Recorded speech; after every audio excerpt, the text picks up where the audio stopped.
800 বছরের সাজা হতে পারে সাবেক প্রধানমন্ত্রী শেখ হাসিনার। সামাজিক যোগাযোগ মাধ্যমে এমন একটি লাইন ঘুরে বেড়াচ্ছে যাতে বিভ্রান্ত হচ্ছেন অনেকেই। আবার কেউ ভাবছেন হয়তো 800 বছরের শাস্তি পেতে হবে বাংলাদেশের রাজনীতিতে প্রাণ ভোমরা হয়ে ওঠা এই রাজনীতিবিদের।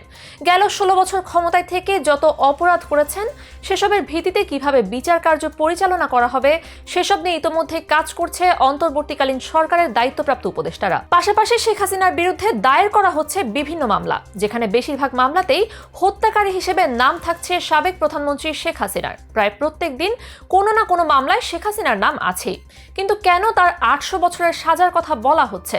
পাশাপাশি হাসিনার বিরুদ্ধে দেয়া মামলাগুলোর ধরনই বা কেমন তা নিয়ে কৌতূহল আছে অনেকেরই। সেসব নিয়ে থাকছে আজকের এই ভিডিও। বাংলাদেশের রাজনীতিতে গেল কয়েক দশক ধরে নিজ যোগ্যতার স্বাক্ষর রেখেছেন আওয়ামী সভাপতি শেখ হাসিনা। 1981 সালে দেশে ফেরার পর শুরু করেন বিরোধী দলীয় রাজনীতির লড়াই সংগ্রাম। সে সময় সেনাবাহিনী নিয়ন্ত্রিত এরশাদ সরকারের বিরুদ্ধে আন্দোলনে থাকা অগ্রগামী নেতার নাম ও শেখ হাসিনা। দীর্ঘ প্রতীক্ষার পর গেল 2008 নির্বাচনে দ্বিতীয়বারের মতো ক্ষমতায় আসার পর থেকে আর পেছনে ফিরে তাকাতে হয়নি। যেন জাদুর কাঠির ছোঁয়ায় তিনি হয়ে উঠেছিলেন জনগণের একমাত্র ভরসার পাত্র। কিন্তু ক্ষমতা এমনই এক বিষয় যেখানে বসে রাষ্ট্র পরিচালনা করা এক বিষয় আর বিরোধী দলে থেকে আন্দোলনের সংগ্রাম করা ভিন্ন বিষয়। এরপর থেকে টানা 16 বছর ক্ষমতা কুক্ষিগত করে যে সাম্রাজ্য গড়ে তুলেছেন তার ফলাফল মিলেছে গত 5ই আগস্ট। তীব্র এক আন্দোলন যখন গণঅভ্যুত্থানে পরিণত হয় তখন নিজ দলের করুণ পরিণতি বরণ করতে দেখা এবং দেশ ছাড়তে বাধ্য হন আওয়ামী লীগ সভাপতি। সব মিলে বিপর্যস্ত এক রাজনৈতিক সময় পার করেছেন এই নেতা। 16 বছরের ক্ষমতায় থাকা মানে অসংখ্য ভুল ভ্রান্তির সম্ভাবনা, আর সেটাই যখন একটা একটা করে সামনে আসা শুরু করে তখন রাজপ্রাসাদও ভেঙে পড়ার উপক্রম হয়। সেখানে আওয়ামী লীগ তো নামে মাত্র একটি রাজনৈতিক দল, যাদের কোনো রাজনৈতিক দূরদর্শী চিন্তার নেতা নেই, সাংগঠনিক কাঠামো ভঙ্গুর বিচক্ষণ নেতা নেই। ফলে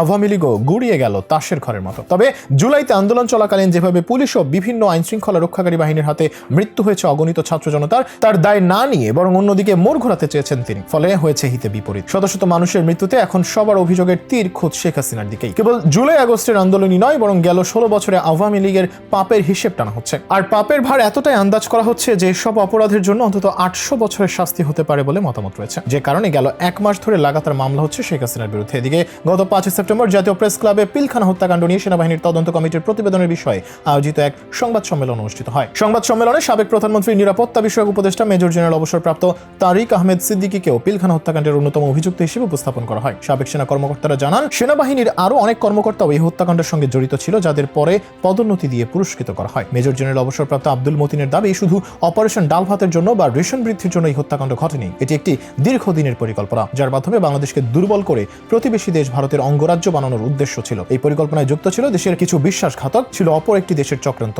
এই হত্যাযজ্ঞের রেশ ধরেই এসেছে 5 মে শাপলা চত্বরে গণহত্যা, ভোটারবিহীন নির্বাচন, শিক্ষা ও বিচার ব্যবস্থা ধ্বংস, দুর্নীতির মহোৎসব, গুম খুনের অবাধ রাজত্ব। পিলখানা হত্যাকাণ্ডের ঘটনায় অনেকে চাকরি হারান, অনেকে পদোন্নতি বঞ্চিত হন। সঠিক তদন্তের মাধ্যমে এই হত্যাযজ্ঞের বিচার না করা হলে এবং দোষীদের দৃষ্টান্তমূলক শাস্তির আওতায় না আনা হলে ছাত্র আন্দোলনের মাধ্যমে পাওয়া নতুন স্বাধীনতা সার্থক হবে না বলেও দাবি সাবেক সেনা কর্মকর্তাদের। এদিকে ভারত বাংলাদেশ সম্পর্কের ভবিষ্যৎ নিয়ে আলোচনা করতে গিয়ে ভারতের সঙ্গে ভালো সম্পর্কের আকাঙ্ক্ষা প্রকাশ করেন প্রধান উপদেষ্টা ডক্টর ইউনূস। জোর দিয়ে জানান, নয়াদিল্লিকে একথা পরিহার করতে হবে, শুধুমাত্র শেখ হাসিনার নেতৃত্বেই দেশের স্থিতিশীলতা নিশ্চিত হতে পারে। আগামীতে ভারতের এ ধরনের ভাষ্য থেকে বেরিয়ে আসা উচিত। ভাষ্যটি হলো, বিএনপি ও অন্য সবাই ইসলামপন্থী, তারা দেশকে আফগানিস্তান বানিয়ে দেবে ও শেখ হাসিনার নেতৃত্বেই বাংলাদেশ নিরাপদ হাতে রয়েছে। ভারত এরূপ বর্ণনায় নিজেদের আবদ্ধ রেখেছে। ভারতকে এই গণ্ডি থেকে বেরিয়ে আসতে হবে বলেও আহ্বান ডক্টর ইউনূসের। তবে এসবের মধ্য দিয়ে প্রতিনিয়ত মামলা হচ্ছে সাবেক প্রধানমন্ত্রী শেখ হাসিনার বিরুদ্ধে। নতুন নতুন এলাকায় ভিন্ন ভিন্ন মামলায় নাম আসছে শেখ হাসিনা। যেমন গেল আগস্টের দ্বিতীয় সপ্তাহ থেকে গতকাল 6 সেপ্টেম্বর পর্যন্ত অসংখ্য হত্যা মামলার দায় হয়েছে শেখ হাসিনার বিরুদ্ধে। 25 আগস্ট থেকে 1 সেপ্টেম্বর পর্যন্ত রাজধানী ঢাকা মহানগর ও ঢাকা জেলার বিভিন্ন থানায় এসব মামলা করা হয়েছে। এ নিয়ে সাবেক প্রধানমন্ত্রী শেখ হাসিনার বিরুদ্ধে মোট 119টি হত্যা মামলা হলো। এর বাইরে হত্যা চেষ্টা ও অপহরণের অভিযোগে শেখ হাসিনার বিরুদ্ধে আরো 11টি মামলা হয়েছে। এখন পর্যন্ত পাওয়া তথ্য অনুযায়ী সারা দেশে তার বিরুদ্ধে সব মিলিয়ে মামলা হলো